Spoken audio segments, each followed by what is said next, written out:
नमस्कार। आज हम भारत के उन आर्थिक दिग्गजों की बात करेंगे जिन्हें सेंट्रल पब्लिक सेक्टर एंटरप्राइजेस यानी सीपीएसईज कहा जाता है। ये असल में भारतीय अर्थव्यवस्था की रीढ़ की हड्डी हैं। ये सिर्फ कंपनियां नहीं, बल्कि वो नींव के पत्थर हैं जिन पर आज़ाद भारत की तरक्की की पूरी कहानी खड़ी है। अब जरा इस नंबर पर गौर कीजिए, 70%। जानते हैं ये क्या है?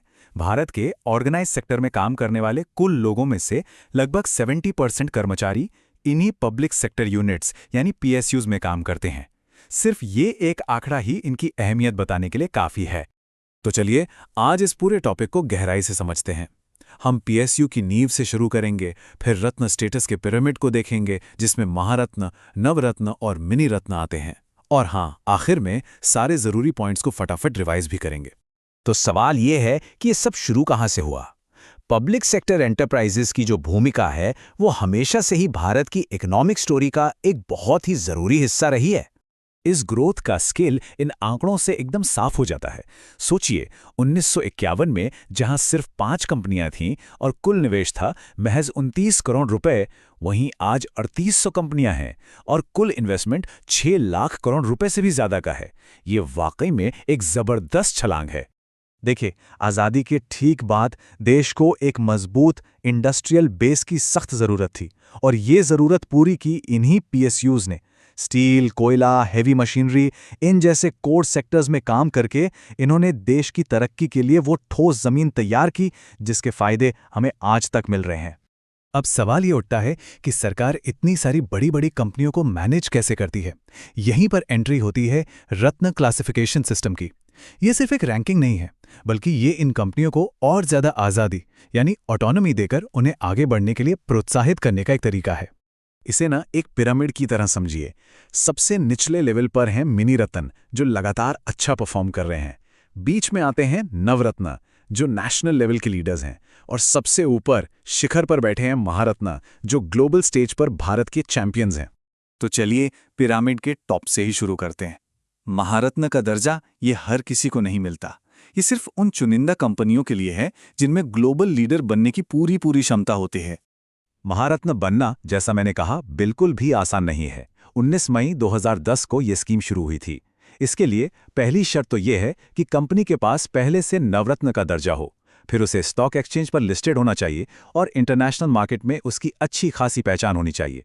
और फाइनेंशियल नंबर्स, पिछले 3 साल का एवरेज एनुअल टर्नओवर 25,000 करोड़ से ज्यादा, नेटवर्थ 15,000 करोड़ से ज्यादा और नेट प्रॉफिट 5,000 करोड़ रुपए से ज्यादा होना चाहिए। तो आप समझ सकते हैं, ये वाकई एक बहुत ही एक्सक्लूसिव क्लब है। जब हम महारत्न कंपनियों की बात करते हैं तो हम उन नामों की बात कर रहे होते हैं जिन्हें हम सब जानते हैं, जैसे इंडियन ऑयल कॉरपोरेशन यानी आईओसी और एनटीपीसी। ये कुल 13 महारत्न कंपनियों में से सिर्फ 2 उदाहरण हैं जो देश की एनर्जी और डेवलपमेंट की ज़रूरतों को पूरा कर रहे हैं। अच्छा, तो अब महारत्नों के बाद पिरामिड में एक लेवल नीचे आते हैं।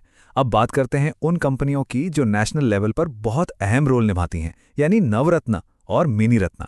यहाँ समझने वाली सबसे जरूरी बात है इनकी स्वायत्तता। नवरत्न बनने के लिए किसी कंपनी का पहले मिनी रत्न होना जरूरी है। नवरत्न का टैग मिलते ही उन्हें 1,000 करोड़ रुपए तक का इन्वेस्टमेंट बिना सरकार से पूछे करने की आज़ादी मिल जाती है। वहीं मिनी रत्न वो कंपनियां हैं जो लगातार मुनाफा कमा रही हैं। इनको भी 2 कैटेगरी में बांटा गया है। कैटेगरी 1 के लिए पिछले 3 साल से प्रॉफिट और किसी एक साल में 30 करोड़ से ज्यादा का प्रॉफिट होना चाहिए, और कैटेगरी 2 के लिए लगातार 3 साल का प्रॉफिट और पॉजिटिव नेटवर्थ होना जरूरी है। ठीक है, तो हमने काफी कुछ कवर कर लिया है। अब ऐसा करते हैं, जल्दी से सारे मेन पॉइंट्स को एक बार दोहरा लेते हैं ताकि सभी जरूरी फैक्ट्स और फिगर्स अच्छे से याद हो जाएं। इन नंबर्स और डेट्स पर खास ध्यान दीजिए। 1951 में 5 कंपनियां और 29 करोड़ का इन्वेस्टमेंट। 19 मई 2010 को महारत्न स्कीम आई। महारत्नों की कुल संख्या है 13, नवरत्नों की 16 और मिनी रत्नों की 68। ये कुछ बहुत ही जरूरी फैक्ट्स हैं।